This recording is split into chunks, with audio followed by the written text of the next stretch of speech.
An animal caught in a trap will chew off its own leg to survive. What about you? When the power's out, the signal's gone, and the comfort is gone, what will you do on a cold, rainy night with your bare hands? Survival has never been about fancy gear.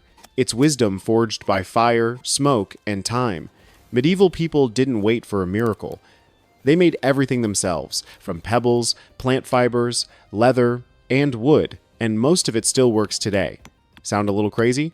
Just stick with it to the end, because every tool that follows will overturn a modern belief you thought was unshakable. Can you throw a pebble fast enough to drop a rabbit? With a shepherd sling, the answer is yes, if you practice enough. With just a small leather pouch and 2 cords braided from hemp, nettle fiber, or thin leather strips, a shepherd could turn a roadside stone into a flying bullet. The steady rotation builds up energy, these release at the right moment, and the stone leaves the pouch on a projectile trajectory, lightweight, silent, and unpredictable. Kids in the countryside used to practice by hitting tree trunks and fence posts, then upgrading to moving targets like a thrown apple. Some would miss for weeks. Others, after just a few months, could hit a hand-sized target at a distance you'd think would require a crossbow. In other words, the tool is simple. You are the guided missile. And if you're wondering, was it a weapon of war? It was really a tool for subsistence better suited to the hand of a man in the field, a forester, or a traveler far from the village gates than a knight in armor. You now have a third arm for active hunting. But how can you hunt while you're asleep?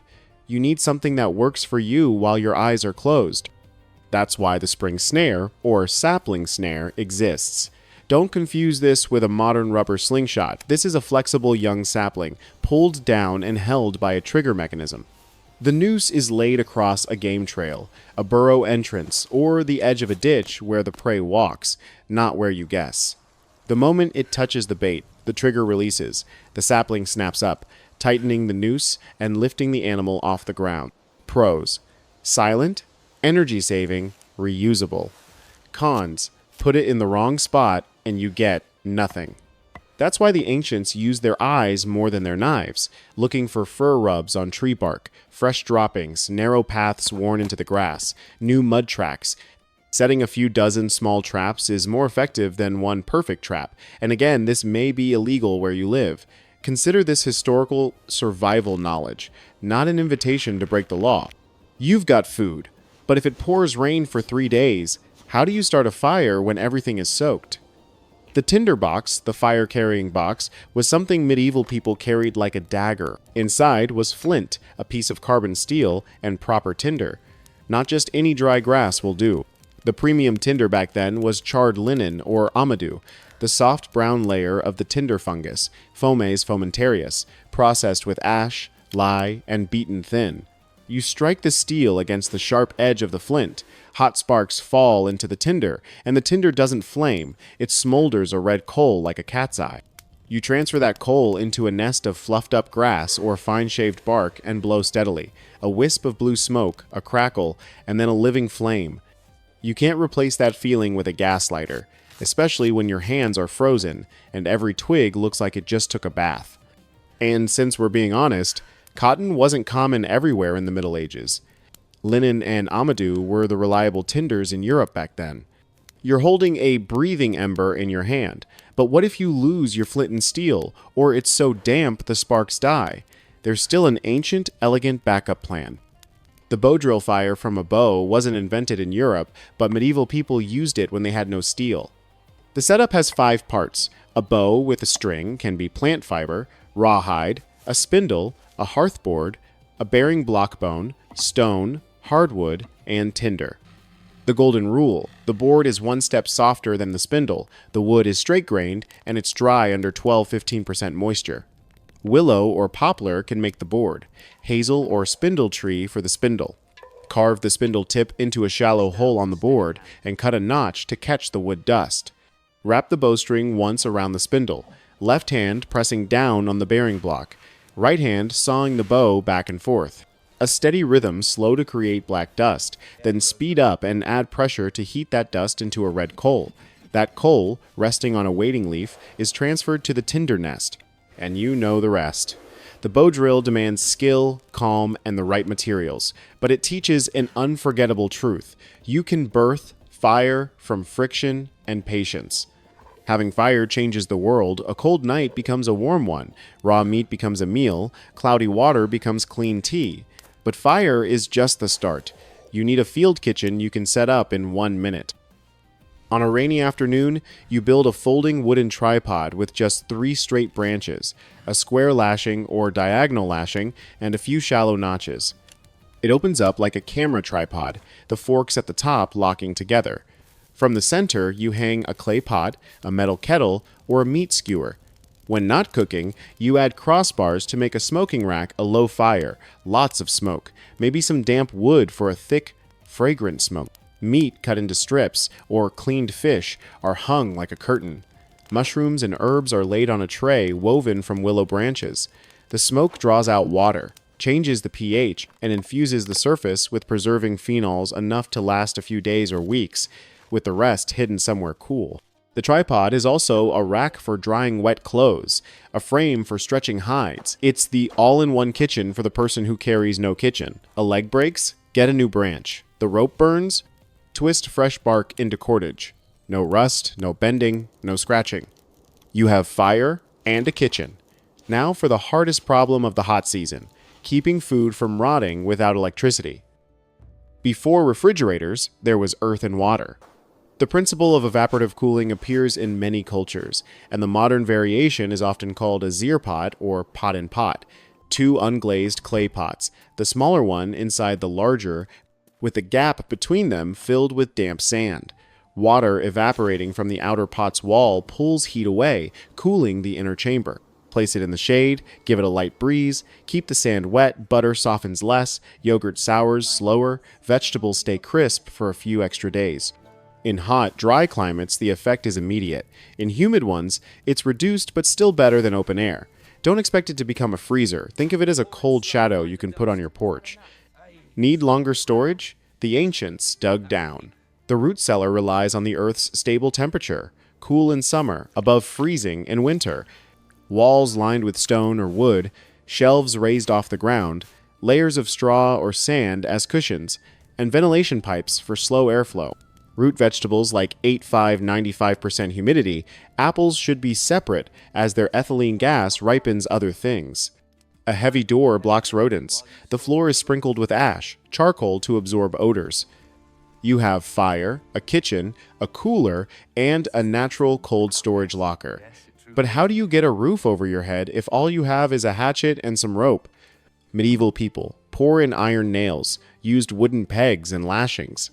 4 main posts of hardwood, oak, ash, hazel, are driven deep. Crossbeams are attached with square or diagonal lashings made from stripped bark, nettle cordage, or rawhide. Tapered wooden pegs are driven through rough drilled holes. Friction holds the joint, and if the wood gets damp, it swells and locks even tighter. The roof is a skeleton of woven branches, then covered in bark, large leaves, or thatch depending on the region. Cold, heavy air stays low, so raise the floor with logs set on stones. A small smoke hole at the roof's peak gives the smoke a gentle path out. Need to build fast to beat a storm? Choose an A-frame, 2 A-trusses connected by a ridgepole, using minimal materials but great wind resistance. Building long-term? Add wattle and daub, a willow lattice plastered with clay, straw, and lime. The wall will breathe moisture like a lung. No nails, no glue, no cement, just structure and discipline.